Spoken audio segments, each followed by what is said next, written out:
Friends, welcome to this episode of Leadosophy. If you're watching at home, you get the pleasure of seeing Great Dane Franklin in the background, making an appearance for the intro. That's all right.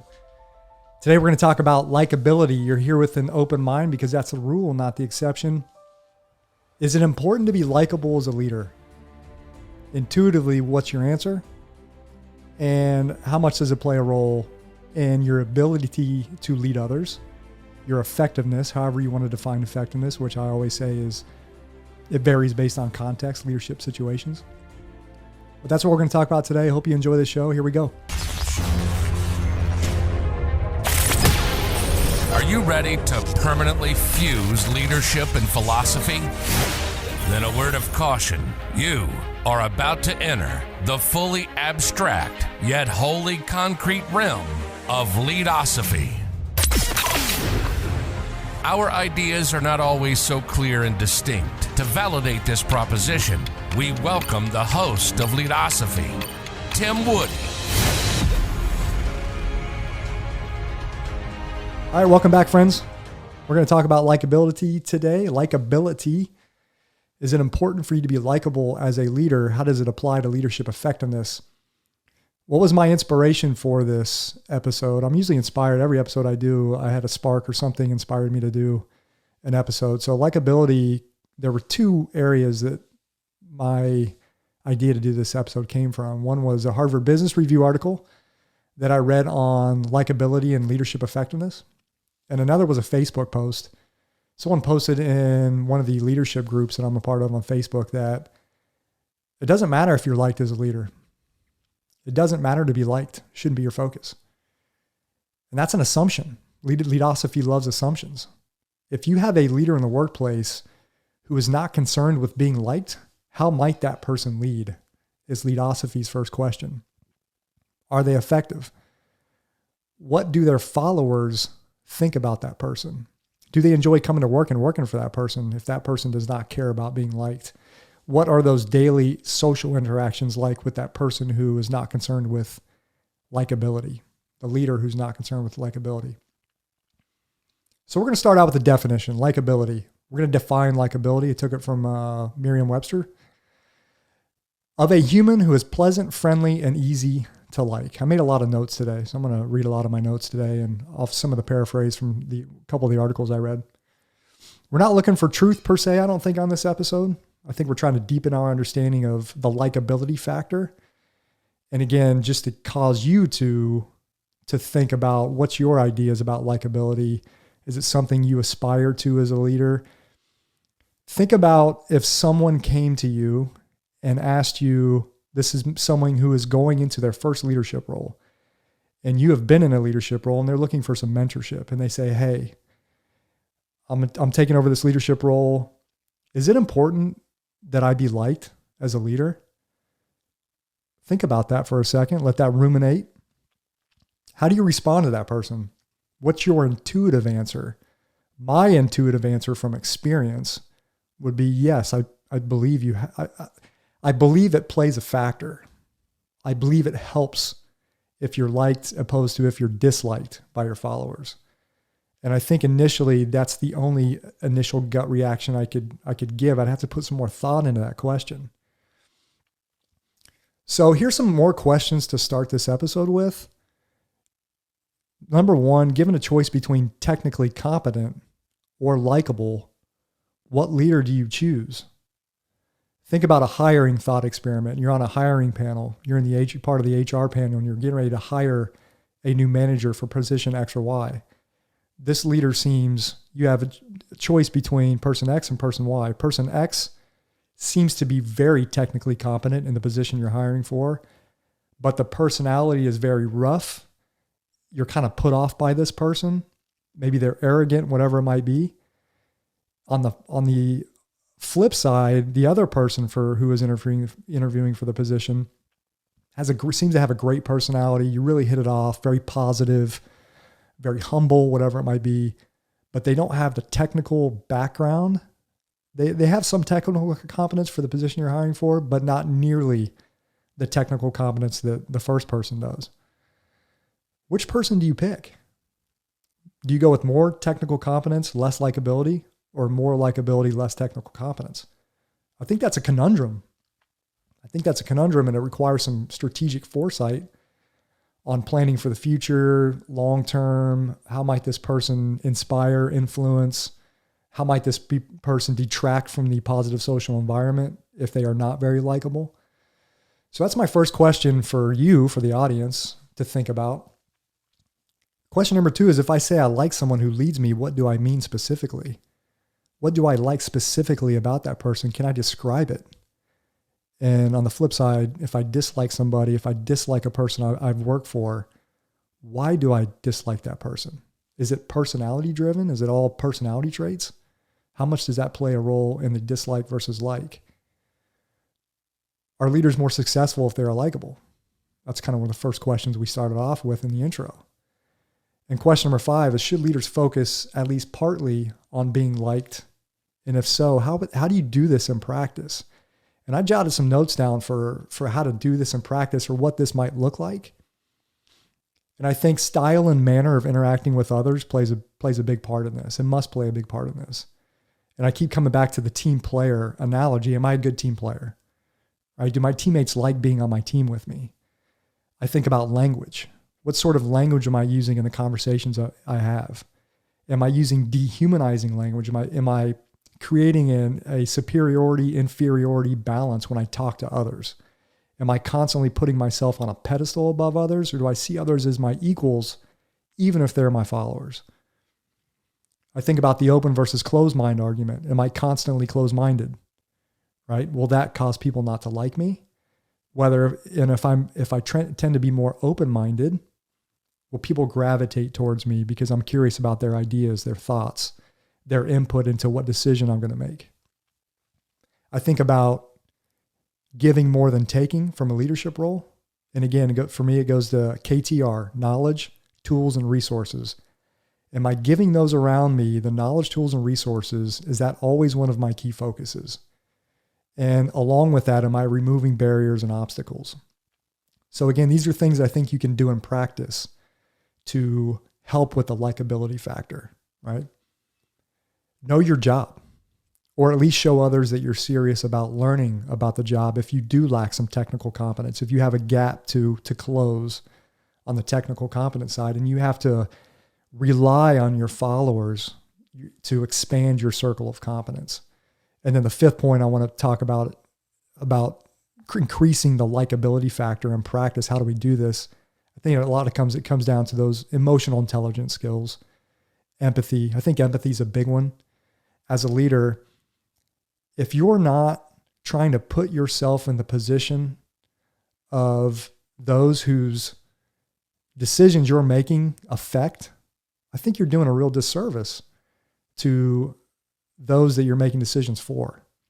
You have to be able to step outside your leadership role and put yourself in the position of the followers who are going to be on the receiving end of your decisions and your actions, right? So I think empathy is one of those big emotional intelligence skills that you can develop, right? I don't think it's either you have it or you don't. I think it's a developable skill.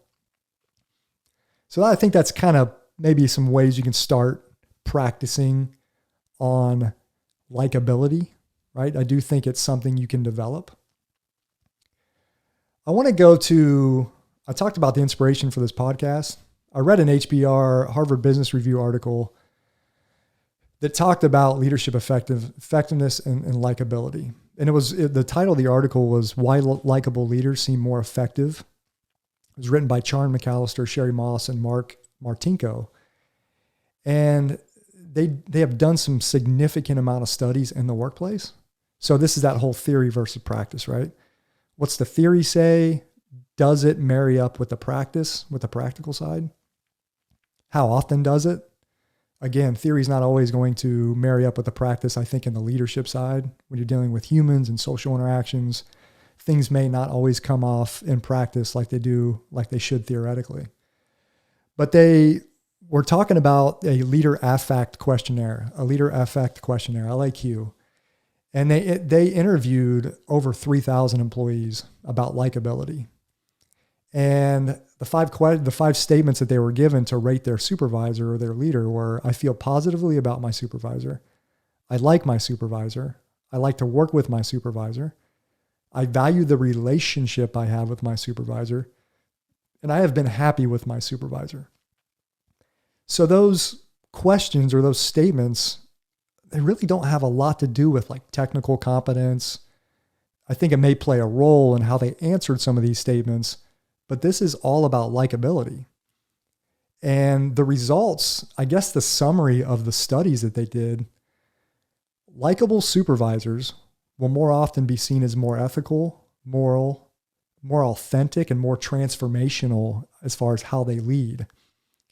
And from a performance perspective, those leaders that are more likable or rated as more likable will be seen as more effective. So that's pretty powerful stuff from a theoretical standpoint of developing that theory of likability. Is it important? I think from reading that article, and that's obviously one small sample size, likability, I think we can say does play a role. How much of a role I think is where the debate comes in. And that Harvard Business Review article, as far as a follower rating their supervisor as likability, and they tend to see them as better performers, goes to, I'm reading a book called The Critical Thinking Toolkit. Right? And I always end this show with Leadosophy is about using the tools of critical thought to deepen our understanding of leadership. So I'm reading a book called The Critical Thinking Toolkit, and it's pretty deep. It's more of a textbook, but it's my philosophy side. I like to read about logic and things like that, but they talk about fallacies in there. And there's a fallacy in this book that it's called the angel and devil effect. And it reads, in related phenomena, sometimes called the angel effects and devil effects, we perceive those we dislike as less capable, immoral, worse in their performance, and ill-intentioned. While on the other hand, we perceive those we like or love or admire to be capable, virtuous, highly productive, and good-willed. And the author closes with, we selectively highlight in the traits of conduct that reflect better on those to whom we're favorably disposed. And we discount or downplay or even ignore the positive traits of those to whom we're negatively disposed. So if we have someone in the workplace, if there's a leader that we do not like, if they have positive traits, we'll downplay those. We'll tend to downplay those on the day-to-day. And conversely, if someone we enjoy being around, we like the leader, we will play up their positive traits. And if they have negative traits, we'll either overlook them or just pretend that they don't have them. So again, likability, how does that affect you as a leader? How does it affect your followers? I think it's important. The critical thinking toolkit, I'll link in my show notes. It's written by Galen Foresman, Peter Fosl, and Jamie Watson. And again, I'll throw a link in there on the show notes. Again, I read this Facebook post and it's like, you don't have to be liked as a leader. And again, I think that assumption may be slightly faulty. How much faulty, I don't really know. And again, I think it's a very debatable topic. I don't know if there's an exact right or wrong answer. I don't know if there's a universal truth we can pull from likability. So that's that. But I think about the workplace and I think about social interactions. I think the common thought is we spend about if you're working full time, you probably spend about 1/3 of your life at work. Some people might even spend more of their time at work. So intuitively, I think, wouldn't you like to be around the people you work with? Followers, leaders, peers, whatever it might be, the CEO. Wouldn't you want to like these people? To me, it just intuitively seems yes is the answer. And again, it just seems like the natural thing. The personal and the professional, I know some people like to think that when you leave the home and you go into work, the mind can just flip a switch and you can be different. I don't know if there's always this clear line between the personal and professional. Do we not like to be around people we like in our personal life? Why would the professional side be any different? Again, doesn't make sense to me, but we'll continue here with some assumptions. Leadosophy has some assumptions about likability. And we'll start to close this out with some final thoughts as well. But some assumptions I have about likability. Number one, each person is unique. Whether they are liked or not liked lies solely in the eyes of the beholder or the beholders. And I think that's true. I think that's a valid assumption we can make. The second assumption is we cannot force others to like us any more than we can force others to respect us. This is a process that unfolds through repetition and performance in social interactions. And here's a question for you: is how much of leadership success rises or falls on the abilities of one's social skills? How much of leadership is social interactions and your ability to create a positive environment in these social interactions? I think leadership is a big part of that. Assumption number 3, a leader can be liked by some and not liked by others. So I think for me, this is probably one of the most common themes in the workplace. You have a leader who, some people like, and you may have a small group of people that don't like this leader. Maybe it's because they had a bad encounter. Maybe they were disciplined. Think about how many times you've had to actually discipline somebody in the workplace. Maybe you had to give a negative performance review. And from that interaction, that person may have a negative view of you, may not like you just because you had to do your job as a leader and you had to potentially give some negative feedback. I think that can happen. Number four assumption is when you like someone, you will not avoid them more than you will avoid them. And it seems this applies to leadership. When you like the person who leads you, you will probably not avoid them more than you will avoid them. And then I think the opposite is true. If you don't like the person you work for, are you going to try to constantly avoid this person? Now, there may be times where you can't avoid them, but is that a good thing for the leader, that his or her followers want to avoid them just because they don't like them? I think that's a problem. Assumption number 5, I think this one holds true, and you can back me up. You can verify this. Everyone on a long enough timeline will work for, with, or have people who work for you that you will find unlikable. At some point on a long enough timeline, you're going to work for a boss that you just do not like, you do not get along with. How do you handle that? Can you quit your job, go find another job? A lot of people don't have that ability, don't have that opportunity. So you have to make do. And again, what's causing you not to like that person? Could be some faulty assumptions on your part, right? You may be making some judgments that may not be true. It's back to that angel and devil effect, right? This person may have a lot of positive qualities or positive traits that you are just not seeing because you have made the judgment that you don't like this person. Maybe you can take a step back and reevaluate. Maybe you can take a different approach to this relationship with this boss or one of your subordinates, whatever it might be.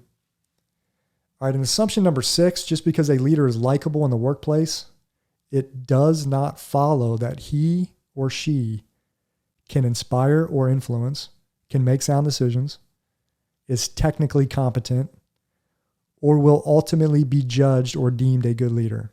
So just because a person is likable, all those other things don't follow. They're going to make great decisions. They're going to be technically competent, whatever it might be. And again, the reverse is true. I think the reverse is true with the exception of inspiration and influence.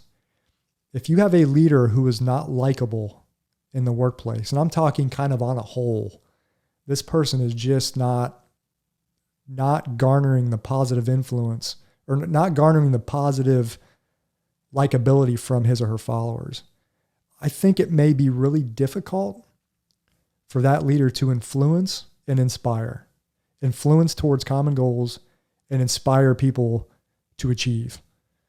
I think that will be difficult. I think that would be difficult. So again, does it matter if your followers like you? I'm going to round this episode off with my Leadosophy's 5 things I'm taking away from this quick discussion on likability. Here's my analysis.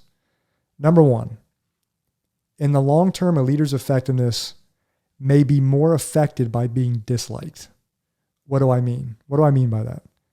Think about the decisions and the actions and how others will perceive those decisions and actions. And think about the critical thinking toolkit and what I talked about the angel effect and the devil effect. Think about the Harvard Business Review studies that they did.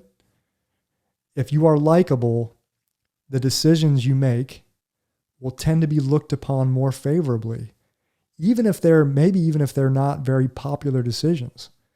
If I make a very unpopular decision and my followers really like me as a person, they may make an excuse for me. They may say, hey, Tim made the decision. I know it's not popular, but he probably had to do it because of X, Y, or Z.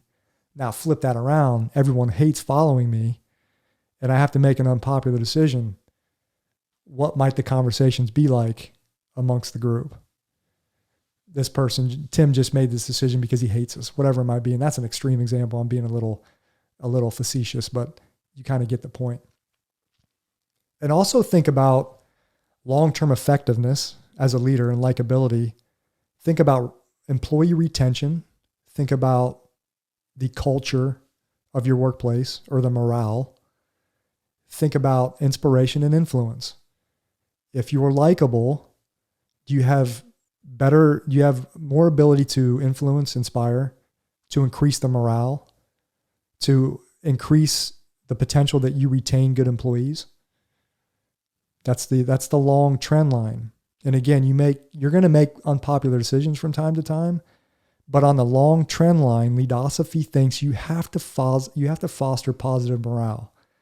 You have to foster a positive social environment. Again, 1/3 of your lives spent at work, right? And again, that makes it all more important to make decisions to create favorability for those who are in the trenches doing the grind work on the day-to-day.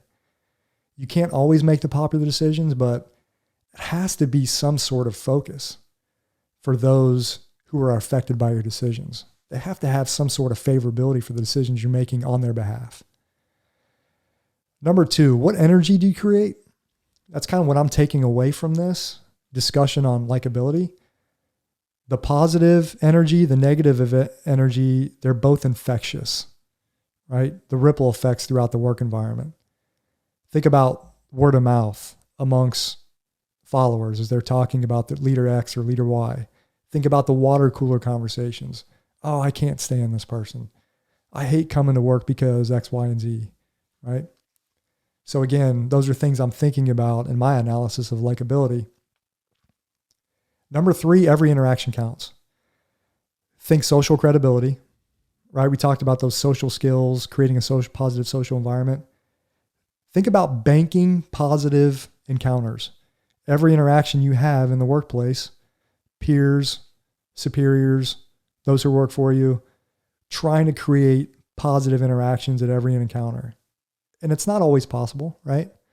But some of those encounters you have with someone who needs help with something, those are easy wins for your likability, I believe, right? Just helping someone, giving them the knowledge they need to overcome a task, giving them the tools and resources, removing the barriers to their job. Those are easy wins for the leader, easy wins.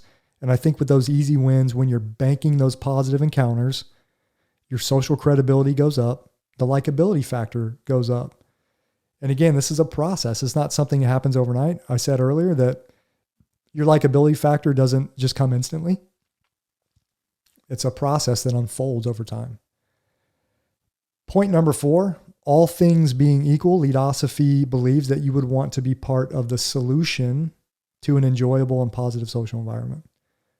And likability has to play some factor. Why would you want to detract from a positive social environment? Why would you want to? To me, it makes little sense. And this, again, seems kind of intuitive. Point number 5, the ideal leader is both liked and technically competent. I think we can agree that this is probably utopia. This is the ideal leader. Not only are they great at their job, their circle of competence is very wide. They know what they're doing. They're the go-to person for technical competence, for technical skills, for advice, for feedback, for overcoming problems. But this person also has a very likable personality, a very agreeable personality. They're easy to talk to. They're empathetic. Again, this may be utopia. This may be the ideal. I think about the Weird Science movie from the 80s. I'm showing my age here. But if you're creating the perfect leader, you would probably want to have this blend of likability and technical competence. And again, I'm just thinking about that intuitively, kind of analyzing the likability factor versus the technical competence side.